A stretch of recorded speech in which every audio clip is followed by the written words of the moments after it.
Hi there, I'm Heather Plett, and I am an artist healer. And I have to tell you, those are both words that have taken me a long time to embrace.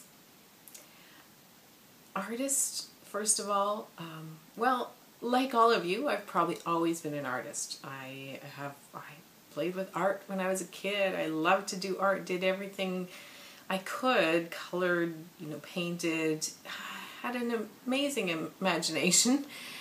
And then at some point got self-conscious about it and diminished the value of it and decided that that wasn't the important things, and I started labeling it the same things we all do. It's just crafts, it's just a hobby, it's just doodling. And I set it aside because I had more important things to do. I had a university education to attain. I had a job to get. I had a relationship to build. I had, eventually it was family. I had to be a good mom, and I had to do all these really important things. And it became less and less valued in my life. But to be honest with you, I never let it go. I always had to do some form of art to feel happy and to feel complete in my life. And so I would write. I did a lot. I've always been a writer. That's kind of been my primary art form. I wrote a lot of poetry. I wrote a lot of journals. I've always kept journals. And so I hung on to it. I kind of clung to it on the edge of my life all the time. But that's what it was. It was kind of the edge. And meanwhile, I built a career, and I started, feeling like I was going somewhere career-wise, and didn't feel that the art could be my life. And so I went. I worked in leadership in the federal government, a nonprofit, for a number of years, and was feeling very good about my career. And, just doing a little bit of art on the side or doodling during board meetings. Oh, I filled many, many pages of doodling during board meetings, and always felt a little bit foolish for that kind of behavior. It felt like it was, a little childish, and I kind of had to hide it from the other more important people around that board table. And then gradually I started to realize, oh, you know what? Maybe all the stuff that we think is important that we're discussing around these boardroom tables, maybe the doodling and the art making and the delight finding, maybe that's important as all that serious conversation is. And so I started giving it a little bit more space and realizing this was my true love. This is what I wanted to do. I didn't really want to be a high-powered executive, and that was where my path was taking me, and it wasn't really my joy. And so about 1.5 years ago, I quit my job, and I launched my own business and started doing art more seriously, and started teaching creative workshops and writing workshops and teaching people how to engage in deep and meaningful conversations, facilitation skills, and I've never been happier. This is who I am now. And the other part of that is the healer part. I didn't really get into that because that was probably an even more difficult journey. The word healer came into my life 11 years ago. I was in the hospital, interestingly enough. The first time I heard the word referred to me, and I was in the hospital for a 3-week period. I was pregnant with our 3rd child. It became a very complicated pregnancy, and it looked like I would lose the child, but we tried very hard to keep him, and so I was confined to a hospital for 3 weeks. And that was one of the most intensely spiritual times of my life in a surprising way. I really felt like I had gone on a 3-week spiritual retreat.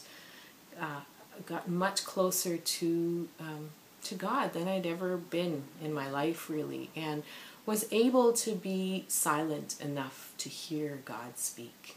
And that was pretty profound for me. And in those times, I got a lot of wisdom.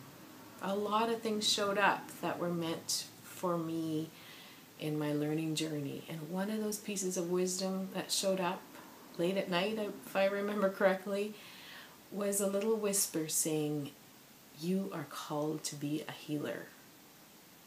Gulp. A healer? That didn't sound like anything remotely close to what I thought at the time was my calling. I wasn't interested in medicine. I had no interest in being a doctor or a nurse or, any of those kinds of things, or even a therapist. And so I really kind of pushed back. Thought, what do you mean, healer? That's not my path. And yet it stuck with me. It kept nagging at me. You were called to be a healer. And that was about 11 years ago, and it took almost all of that time to start to understand what that meant. That healer piece is not about medicine, going back to get my medical degree or anything like that. That piece is about inviting people into a deeper journey in which they find their own healing and their own emotional, spiritual healing from whatever it is that has wounded them. And that's where I feel called to enter into people's lives. And I do that through art and through creativity and through conversations and through a journey, entering into people's journeys with them. And I like to think of the journey, the hero's journey, if you want to call it that, as a spiral. When we enter into the journey, we sometimes assume it's going to be a straight path. But none of us gets a straight path. And what we get is a spiral. And the spiral brings us closer and closer to the center.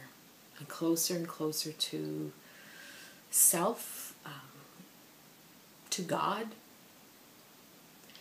And that journey is a complicated one, because often when we spiral back, we feel like we've come to exactly the same place we've been before, and it feels frustrating and aggravating. And yet, if you look at the path, you are 1 inch closer than you were last year when you felt those same struggles. And that inch is where you've meant to journey to. And so if you understand it that way, it's easier to take all of that that's coming back to the same kind of places again and again.